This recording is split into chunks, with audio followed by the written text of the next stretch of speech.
آلاء ربكما تكذبان متكئين على فرش بطائنها من استبرق وجنى الجنتين دان فبأي آلاء ربكما تكذبان. എൻ്റെ അനുഗ്രഹങ്ങളിൽ ഏതൊന്നിനെയാണ് നിങ്ങൾ നിഷേധിക്കുന്നത് എന്ന് അള്ളാഹു ചോദിക്കുകയാണ്. ഓരോ അനുഗ്രഹങ്ങളും എണ്ണിക്കാണിച്ച് തിട്ടപ്പെടുത്തിക്കൊണ്ടാണ് അള്ളാഹു ചോദിക്കുന്നത്. ഭൂമിയിൽ ജീവിച്ചിരിക്കുമ്പോൾ വളരെയധികം അനുഗ്രഹങ്ങളും ദൃഷ്ടാന്തങ്ങളും അവൻ്റെ കുദ്റത്തുകളുമൊക്കെ കാണിച്ചു കൊടുത്തിട്ട് അവിടെയൊക്കെ ഈ ചോദ്യങ്ങൾ ഉൾപ്പെടുത്തുകയാണ്. എൻ്റെ അനുഗ്രഹങ്ങളിൽ ഏതൊന്നിനെയാണ് നിങ്ങൾ നിഷേധിക്കുന്നത്? ഇത് കണ്ടതിന് ശേഷം ചോദിക്കുന്നത്. ഇനി കാണാൻ പോകുന്നത് കണ്ടതിന് ശേഷവും ഈ ചോദ്യമാണ് ഉൾപ്പെടുന്നത്. ഇത് മരണശേഷം കാണാനുള്ള സംഭവമാണ്. ഈ മരണശേഷം കാണുന്ന സംഭവങ്ങളെക്കുറിച്ചും അള്ളാഹു നേരത്തെ തന്നെ ചോദിക്കുകയാണ്. ഇതൊക്കെ കണ്ടിട്ട് നിങ്ങൾ എൻ്റെ അനുഗ്രഹങ്ങളിൽ ഏതൊന്നിനെയാണ് നിഷേധിക്കാൻ നിങ്ങൾക്ക് കഴിയില്ല. ഒരു സൃഷ്ടാവിനല്ലാതെ ചെയ്യാൻ കഴിയാത്ത വിഷയങ്ങൾ നിങ്ങൾക്ക് ഭൂമിയിൽ ഞാൻ കാണിച്ചു തന്നു. മനുഷ്യനിർമ്മിതമല്ലാത്ത ഒരുപാട് കുദ്റത്തുകളും ദൃഷ്ടാന്തങ്ങളും നിങ്ങൾക്ക് കാണിച്ചു തന്നു. മനുഷ്യൻ്റെ കൈകൾക്ക് ചെയ്യാൻ കഴിയാത്തത്, മനുഷ്യർക്ക് എത്തപ്പെടാൻ കഴിയാത്ത ബർമുഡ, മെറീന ട്രങ്ക് എന്നൊക്കെ പറയുന്ന ഓരോ കുദ്റത്തുകൾ കടലിലും കരയിലും അള്ളാഹു മനുഷ്യന് കാണിച്ചു തന്നു. എന്നിട്ട് ചോദിക്കുകയാണ്, എൻ്റെ ദൃഷ്ടാന്തങ്ങളിൽ ഏതാണ് നിങ്ങൾ നിഷേധിക്കുന്നത്? എൻ്റെ ഔദാര്യങ്ങളിൽ ഏതൊന്നിനെയാണ് നിങ്ങൾ വ്യാജമാക്കുന്നത് എന്ന് അള്ളാഹു ചോദിക്കാം. ഈ ചോദ്യം പിന്നെ സ്വർഗത്തിൽ അങ്ങോട്ട് പോവുകയാണ്. മുത്തഖീന അലാ ഫുർഷിൻ ബതാഇനുഹാ മിൻ ഇസ്തബ്റഖ് വജനൽ ജന്നതൈനി ദാൻ. അള്ളാഹുവിനെ അങ്ങനെ അനുസരിക്കുകയും അള്ളാഹുവിനക്ക് അഹോരാത്രം ഇബാദത്തുകൾ എടുക്കുകയും അവൻ്റെ ജീവിതം സമർപ്പിക്കുകയും ചെയ്തവരുണ്ട്. മനുഷ്യരുടെ കൂട്ടത്തിൽ സാധാരണ ഇബാദത്ത് എടുക്കാത്തവർക്ക് പുറമെ പിന്നെ സമർപ്പിച്ചിട്ടുണ്ട്, ജീവിതം തന്നെ അള്ളാഹുവിന് സമർപ്പിച്ചവരുണ്ട്. അള്ളാഹുവിൻ്റെ കുദ്റത്തുകളും ദൃഷ്ടാന്തങ്ങളും അള്ളാഹുവിൻ്റെ ഔദാര്യങ്ങളും മനസ്സിലാക്കി അങ്ങനെ സമർപ്പിച്ചവരുണ്ട്. അവരോട് പറയുന്നു, നിങ്ങൾക്ക് കൂടാതെ നേരത്തെ പറഞ്ഞു ഒലിമൻ ഖാഫ മഖാമ റബ്ബി ജന്നത്താൻ, അള്ളാഹുവിൻ്റെ സ്ഥാനത്തെ ഭയപ്പെട്ടവർക്കെല്ലാവർക്കും അള്ളാഹു പ്രത്യേക തോട്ടങ്ങൾ നൽകുന്നുണ്ട് എന്ന്. പ്രത്യേക തോട്ടങ്ങളുണ്ട് സ്വർഗത്തിൽ എന്ന്. കൂടാതെ പിന്നെയും പറയുകയാണ്, മുത്തക്കീങ്ങൾക്ക് വേറെ സ്വർഗീയ തോട്ടങ്ങളുണ്ട്, 2 തോട്ടങ്ങളുണ്ട് എന്ന്. ഇനി ആ സ്വർഗത്തിലെ അവസ്ഥകൾ എല്ലാവർക്കും ലഭിക്കുന്ന അവസ്ഥകൾ തന്നെയാണ്. ഒരുപാട് പിന്നെയും സൂറത്തുൽ വാഖിയയിൽ പറയുന്നുണ്ട്. അലാ സുറുരിൻ മൗന മുത്തഖിഈന അലൈഹാ മുതഖാബിലീൻ യതൂഫു അലൈഹിം വിൽദാനും മുഖല്ലദൂൻ ബിഅക്വാബിൻ വഅബാരീഖ വകഇസിൻ മിൻ മഈൻ യതൂഫു അലൈഹിം വിൽദാനും മുഖല്ലദൂൻ بأكواب وأباريق وكأس من معين لا يصدعون عنها ولا ينزفون وفاكهة مما يتخيرون. സൂറത്തുൽ വാഖിയ നിങ്ങൾ ഓതിയിട്ടുണ്ടാകും, നിങ്ങൾ ഓതുന്നുണ്ടാകും, നിങ്ങൾ സാധാരണ ഓതാറുണ്ടാകും പതിവായിട്ട്, ബർക്കത്തിന് വേണ്ടി, ഐശ്വര്യത്തിന് വേണ്ടിയൊക്കെ. പക്ഷേ ഈ സൂറത്തിൽ പറയുന്ന ആ വലിയ വാഗ്ദാനങ്ങൾ, അനുഗ്രഹങ്ങൾ, അത് നിങ്ങൾ ശ്രദ്ധിച്ചിട്ടുണ്ടാവില്ല. അർ-റഹ്മാനിലും സൂറത്തുൽ വാഖിയയിലും അത് രണ്ടും അടുത്തടുത്ത സൂറത്തുകളാണ്. അതിൽ രണ്ടിലും സ്വർഗം ഇങ്ങോട്ട് തുറന്നു വെക്കപ്പെട്ടിരിക്കുന്നു, നരകത്തെ തുറന്നു കാണിക്കപ്പെട്ടിരിക്കുന്നു. അതാണ്, നരകത്തെ തുറന്നു കാണിച്ചിരിക്കുന്നു, അതേമാതിരി സ്വർഗത്തെ തുറന്നു വെക്കപ്പെട്ടിരിക്കുന്നു. സ്വർഗത്തിലെ ആ അനുഗ്രഹങ്ങൾ, മുത്തഖീങ്ങൾക്കുള്ള അനുഗ്രഹങ്ങൾ, അതാണ് ആ പറയുന്നത്. അവിടെ ലഭിക്കുന്ന അനുഗ്രഹങ്ങൾ എന്തൊക്കെയാണ്? സ്വർണ്ണ നൂല് കൊണ്ട് നെയ്യപ്പെട്ട കട്ടിലിൽ ചാരി മുഖാമുഖം ഇരിക്കുന്ന അവർ, ശാശ്വതത്വം നിശ്ചയിക്കപ്പെട്ട ബാലന്മാർ കോപ്പകളിലും കൂജകളിലുമായിട്ട് അവർക്ക് അന്നപാനാദികൾ, അവർക്ക് കുടിക്കാനുള്ള, നേരത്തെ പറഞ്ഞല്ലോ, ആര് സലീം കുമാർ എന്നൊരാൾ പറഞ്ഞില്ലേ, ഒരു പരിഹസിച്ച് പറഞ്ഞു, സ്വർഗത്തിൽ കള്ളോ? അത് സ്വർഗത്തിന് ചേരുമോ? എന്താണ് ഇങ്ങനെ ഒരു സ്വർഗം എന്നൊക്കെ പറഞ്ഞല്ലോ അവന്. അത് അയാൾക്ക് അറിയാത്ത കാരണം കൊണ്ടും മാത്രമല്ല അയാൾ കുടിച്ച കള്ളിൻ്റെ ലഹരി കൊണ്ടുമാണ് അങ്ങനെ പറഞ്ഞത്. ഒരു സ്വബോധമുള്ള അവസ്ഥയിലായിരുന്നുവെങ്കിൽ അയാളത് പറയില്ലായിരുന്നു. കാരണം സ്വബോധമുള്ള ആൾ ആക്ഷേപിക്കലല്ലേ, മറ്റൊരു മതത്തിൻ്റെ വിശ്വാസത്തെ ആക്ഷേപിക്കൽ, ഒരു മതത്തിൻ്റെ എന്നല്ല, മൊത്തത്തിൽ എല്ലാവരും സ്വർഗത്തെക്കുറിച്ച് കാണുന്ന ഒരു മാനസിക അവസ്ഥ എന്താണ്? സുഖങ്ങളുടെ അനന്തതയാണ് കാണുന്നത്, സ്വർഗത്തെക്കുറിച്ച് എണ്ണിക്കാണുന്നത്. അപ്പോൾ സ്വർഗത്തിൽ ഇങ്ങനെയൊക്കെ ഉണ്ടായാൽ അത് ചേരുമോ? ഭൂമിയിലുള്ള കല്ല് സ്വർഗത്തിൽ അല്ല. ഭൂമിയിൽ പലതും ഹറാമാക്കിയിട്ടുണ്ട്. ആ ഹറാമാക്കിയതൊക്കെ ഭൂമി ജീവിതത്തിൽ, അതായത് നമ്മൾ ഈ മണ്ണിൻ്റെ ശരീരത്തോടു കൂടി ഭൂമിയിൽ ജീവിക്കുമ്പോൾ അത് ജീവിതത്തിൻ്റെ ജീവനല്ല, ബുദ്ധിക്ക്, ഈ മണ്ണ് കൊണ്ട് സൃഷ്ടിക്കപ്പെട്ട ബുദ്ധിക്കും ശരീരത്തിൻ്റെ ബുദ്ധിക്കും അതുപോലെ ശരീരത്തിനും ജീവിതത്തിൻ്റെ മറ്റ് ചിട്ടകൾക്കൊക്കെ ബാധിക്കുന്നതാണ്. ജീവിതത്തെ ബാധിക്കും, ജീവിതം താറുമാറാക്കും. ജീവഹാനി വരുത്തി വെക്കുന്ന സംഗതികളാണ് കൂടുതലുമുള്ളത്.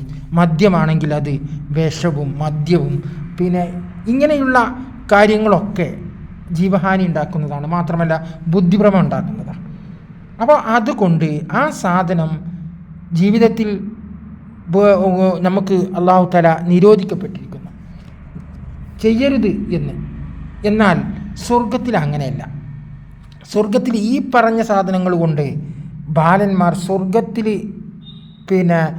നിത്യഹയാത്തുള്ളവരായ, അതായത് എന്നും ഒരേ രീതിയിലുള്ള ബാലന്മാർ മാത്രം, നിത്യയുവത്തക്കാർ ആയുള്ള ബാലന്മാർ, അവർക്ക് ആ കുട്ടിപ്രായത്തിൽ നിന്ന് അവർ ഉയരുകയുമില്ല താഴുകയുമില്ല. അവർ കുട്ടികളായിട്ട് സ്വർഗത്തിൽ അല്ലാഹു തആല സൃഷ്ടിക്കപ്പെട്ടിട്ടുള്ള, അത് കുട്ടികളായിട്ട് തന്നെ ഇങ്ങനെ എപ്പോഴും സ്വർഗത്തിലുണ്ടാകും.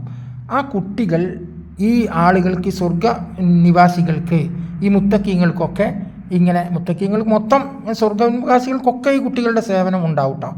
അവർ കോപ്പുകളിലും പൂജകളിലുമായിട്ട് അവർക്ക് കുടിക്കുവാനുള്ള അന്നപാനാദികളുമായിട്ട് നടക്കും എന്നാണ് പറയുന്നത്. ഈ മദ്യവും ചഷകങ്ങളുമായിട്ട് അവർ അങ്ങനെ നടക്കും. തൂബാവൃക്ഷത്തിൻ്റെ ചുവട്ടിൽ സ്വർഗസ്ഥർ സംഗമിച്ച് തിന്നുകയും കുടിക്കുകയും സല്ലപിക്കുകയും ചെയ്യും. ആ രംഗം മുമ്പ് നമ്മൾ വിവരിച്ചിട്ടുണ്ട്. സ്വർഗത്തിൽ ഏത് പാനീയം കുടിക്കണമെന്ന് ആശിച്ചുവോ അത് നിറച്ചു വെച്ച ചഷകം കയ്യിൽ വന്നണയും. നമുക്ക് കയ്യിൽ വന്നണയും എന്ന് പറഞ്ഞാൽ ഇങ്ങനെയാണ്: തീനും കുടിയുമെല്ലാം കഴിഞ്ഞാലുടൻ ശുദ്ധമായ ഒരു പാനീയം കൊണ്ടാണ് ആ കുട്ടികൾ വരിക. അത് കുടിക്കുന്നതോടെ അവരുടെ വയറുകൾ കാലിയാകും. ആരുടെ? ഈ സ്വർഗവാസികളുടെ വയറ്. ഇത് കുടിക്കുന്നവർ, ആ ചഷകം ഉണ്ടല്ലോ, ആ ചഷകം വീഞ്ഞാണ്. ആ വീഞ്ഞ് കുടിക്കുമ്പോൾ നമ്മുടെ വയറൊക്കെ കാലിയാവുക ചെയ്യില്ല. ഭൂമിയിൽ നിന്ന് നമ്മൾ കുടിക്കുമ്പോൾ നമുക്ക് വയറ് നിറയല്ലേ ചെയ്യുക, അല്ലെങ്കിൽ ഛർദ്ദിക്കാൻ വരുന്നത് അതൊന്നുമില്ല, വയറ് കാലിയാവുക ചെയ്യുക. അങ്ങനെ ചെല്ലുന്നതോടുകൂടി അതങ്ങനെ കാലിയായി പോകും, പുക പോണ മാതിരി കാലിയായി പോകും. ആ വീണ്ടും കുടിക്കാൻ കഴിയും എന്നർത്ഥം. ആ കാലിയായി പോകും. ആ സമയത്ത് ഇത് കുടിക്കുന്ന ആളുകൾക്കുള്ള ചില അവസ്ഥകളുണ്ട്. ഈ കുടിക്കുന്ന ആളുകൾക്ക് അവരുടെ വിയർപ്പ് കസ്തൂരിയുടെയും കുങ്കുമത്തിൻ്റെയും മണമായിരിക്കും. അത് ആ വിയർപ്പിലൂടെ ഇങ്ങനെ ആവിയായിട്ട് വിയർപ്പ് അങ്ങനെ പോകും. അവർക്ക് അല്ലാഹു തആല ശുദ്ധപാനീയം കുടിക്കാൻ കൊടുക്കുന്നത് ഈ ബാലന്മാർ വഴിയാണ്. ഈ ബാലന്മാർ കൊണ്ടാണ് അത് ചെയ്യിപ്പിക്കുക. അപ്സര സ്ത്രീ എന്ന് പറഞ്ഞാൽ സ്വർഗത്തിലെ സ്ത്രീകൾ, അതൊരു ചഷകം നമ്മളെ കുടിപ്പിക്കപ്പെടും, അവർ കുടിക്കുകയും ചെയ്യും. സ്വർഗത്തിലെ സ്ത്രീകൾ എന്ന് പറയുന്നത്, ആ ചഷകം കുടിച്ച സ്ത്രീയെ, സ്വർഗസ്ത്രീയെ തൻ്റെ ഭർത്താവ്, ഭൂമിയിലുണ്ടായിരുന്ന ഭർത്താവ്, അയാൾ ആ സ്ത്രീയെ കണ്ടുമുട്ടുകയാണെങ്കിൽ അയാൾ ആകെ പരിഭ്രമിച്ചു പോകും. കാരണം അവൾക്ക് എത്രയോ 10 മടങ്ങ്, 70 ഇരട്ടി എന്നാണ് പറയുന്നത്, 70 ഇരട്ടി അവളുടെ സൗന്ദര്യം, ഭംഗി വർദ്ധിച്ചിരിക്കുന്നു. അത് അയാൾക്ക് തിരിച്ചറിയാൻ തന്നെ ബുദ്ധിമുട്ടായിരിക്കും, അത്രയ്ക്ക് ഭയങ്കരമായിരിക്കും. അവൾ പരിചയപ്പെടുത്തുകയാണ്, ഭൂമിയിൽ അവൾ തിരിച്ചറിയും, ഭൂമിയിൽ നിങ്ങളുടെ ഭാര്യയായിരുന്നു ഞാൻ എന്ന് പറയും. പിന്നീട് ആ പാനീയം, അതേ പാനീയം അയാൾക്കും കുടിപ്പിക്കപ്പെടും. അപ്പോൾ അയാളും ആ രൂപത്തിലേക്ക് മാറപ്പെടുന്നു. ഇങ്ങനെ സ്വർഗത്തിൽ അനുഗ്രഹങ്ങൾ കൊണ്ട് അള്ളാഹു നിറക്കപ്പെട്ടിരിക്കുകയാണ്. അപ്പോൾ ഈ ചഷകം എന്ന് പറഞ്ഞത് ഇതൊക്കെ തന്നെയാണ്. പിന്നെ കള്ളിൻ്റെ ഹാറൊഴുകുന്നുണ്ട് എന്ന് പറഞ്ഞത് ഹാറൊഴുകുന്നുണ്ട്. ആ കള്ളിൻ്റെ രൂപം എങ്ങനെയെന്നറിയോ? ആ കള്ള് കുടിച്ചു കഴിഞ്ഞാൽ അത് ഈ നദിയിൽ നിന്ന് കുടിക്കുന്നത് വേറെയും ഈ ബാലന്മാർ തരുന്നത് വേറെയുമുണ്ട്. എങ്ങനെയായാലും ഇത് കുടിച്ചു കഴിഞ്ഞാൽ നമ്മുടെ ശരീരത്തിന് നല്ല സുഖവും നല്ല സന്തോഷവും ഒക്കെ ഉണ്ടാകും. നല്ല സൗന്ദര്യവർദ്ധനവുണ്ടാകും. പിന്നെ നല്ല ഭംഗി കൂടും. അതിങ്ങനെ ഭംഗി ഇങ്ങനെ പ്രകാശിച്ചു കൊണ്ടിരിക്കും. അതിങ്ങനെ പൂർവോപരി പ്രകാശം വമിച്ചു കൊണ്ടിരിക്കും. നിങ്ങൾ ആകാശത്തിലെ നക്ഷത്രങ്ങൾ നോക്കിയിട്ടുണ്ടോ? ഇന്നലെ കണ്ട നക്ഷത്രമല്ല ഇന്ന് കണ്ട നക്ഷത്രം, ഇന്നലെ കണ്ട രീതിയിലല്ല ഇന്നത്തെ നക്ഷത്രം ഒന്നും കൂടി പ്രകാശം കൂടിയിട്ട് പ്രകാശം കുറഞ്ഞിട്ടും പ്രകാശം കൂടിയിട്ടോ കണ്ടിട്ടില്ലേ? അതേമാതിരി ഇതിങ്ങനെ കൂടിക്കൊണ്ടിരിക്കും. അങ്ങനെ ഭയങ്കര ഭംഗി ആയിരിക്കും, ഭയങ്കര സന്തോഷമായിരിക്കും. വിശപ്പ് ദാഹം ഒക്കെ ഉണ്ടാകും. ഒക്കെ നമ്മുടെ പാകത്തിന് നമുക്ക് കഴിക്കാനുള്ള എല്ലാ സാധനങ്ങളും എല്ലാതും മനുഷ്യനിക്ക് എന്ത് അനുഗ്രഹം വേണോ ഇതെല്ലാം അവിടെ ഉണ്ടാകും. അത് അല്ലാഹു തആല സ്വർഗത്തിൽ മനുഷ്യനെ സൃഷ്ടിച്ചപ്പോൾ തന്നെ അങ്ങനെ അവനിക്ക് കരുതി വെച്ചതാണ്. പിന്നെ സ്വർഗത്തിൽ നിന്ന് പുറത്താക്കപ്പെട്ടപ്പോൾ അവൻ ചില നിബന്ധനകൾ വെച്ചു, ഇനി സ്വർഗത്തിലേക്ക് തിരിച്ചു വരാൻ. അതാ ഈ കുട്ടികൾ കൊണ്ടുവരുന്ന കള്ള് അത് കുടിച്ചാൽ പിന്നെ ബുദ്ധിക്ക് ഭ്രമം വരൂല. ഭൂമിയിലത് ബുദ്ധിക്ക് ഭ്രമം വരും. ഭൂമിയിൽ കള്ള് ഹറാമാക്കാനുള്ള കാരണം എന്താണ്? അത് നിങ്ങൾ ആലോചിച്ചിട്ടുണ്ടോ? ഭൂമിയിൽ കള്ള് ഹറാമാക്കിയ കള്ള് കുടിച്ചു കഴിഞ്ഞാൽ ഒരു മനുഷ്യനിക്ക് അവൻ്റെ മാതാവിനെയോ പിതാവിനെയോ സഹോദരിയോ തിരിച്ചറിയുകയില്ല. അവൻ പറയുന്നത് എന്തും മറ്റുള്ളവർ കേൾക്കുക, അവൻ കാട്ടുന്നത് എന്തും ഏൽക്കുക എന്നല്ലാതെ അവനോട് മറുത്തൊന്നും പറയാൻ കഴിയുകയുമില്ല. കാരണം അവൻ ബുദ്ധിയില്ലാതെ കാണിക്കുകയാണ്. അപ്പോൾ ബുദ്ധിയില്ലാത്തവനാവുകയാണ്. അതേ സ്ഥാനത്ത് സ്വർഗത്തിലെ കള്ളിന് ആ പ്രശ്നമില്ല. അവിടെ കുടിച്ചു കഴിഞ്ഞാൽ ബുദ്ധിക്ക് ഭ്രമം സംഭവിക്കില്ല. ബാക്കി അതുകൊണ്ട് കിട്ടുന്ന സന്തോഷങ്ങളെല്ലാം കിട്ടുകയും ചെയ്യും. ഇങ്ങനെയാണ് ആ ഒരു സംഭവത്തിൽ വ്യത്യാസമുണ്ടാകും. അപ്പോൾ ഭൂമിയിൽ വളരുന്നതല്ല സ്വർഗത്തിൽ വളരുന്ന കള്ള്, ഭൂമിയിലുള്ളതല്ല, ഒഴുകുന്നതല്ല സ്വർഗത്തിൽ ഒഴുകുന്നത്. ഇതാണ് അതിൻ്റെ ഒറിജിനൽ സ്വർഗത്തിലാണ് ഒഴുകുന്നത്. അതിൻ്റെയൊക്കെ ഡൂപ്ലിയാണ് ഇവിടെ കാണിക്കുന്നത് എന്ന് നമുക്ക് മനസ്സിലാക്കാം. ഇനി സ്വർഗത്തിലെ വിശേഷണങ്ങളിൽ ഇനിയും കുറേ ഉണ്ട് പറയാൻ. നമ്മുടെ സ്ത്രീകളെ സംബന്ധിച്ച് പറഞ്ഞിട്ടില്ല. അതുപോലെ സ്വർഗത്തിലുള്ളവർക്ക് അവരുടെ കാഷ്ടിക്കലും മൂത്രിക്കലും അങ്ങനെ ഒരുപാട് വിഷയങ്ങളൊക്കെ നമുക്ക് ഇനിയും ചർച്ച ചെയ്യാനുണ്ട്. ഇൻഷാ അല്ലാഹ് ഈ എപ്പിസോഡ് ഇവിടെ നിർത്തിക്കൊണ്ട് അടുത്തത് തുടരാമെന്ന് വാഗ്ദാനം ചെയ്തുകൊണ്ടും നമ്മളെ നിങ്ങളോട് സബ്സ്ക്രൈബ് ചെയ്യാനും ഷെയർ ചെയ്യാനും ആവശ്യപ്പെട്ടുകൊണ്ടും ഇൻഷാ അല്ലാഹ് ഞാൻ നിർത്തുകയാണ്. അസ്സലാമു അലൈക്കും വറഹ്മത്തുള്ളാഹി വബറകാതുഹു.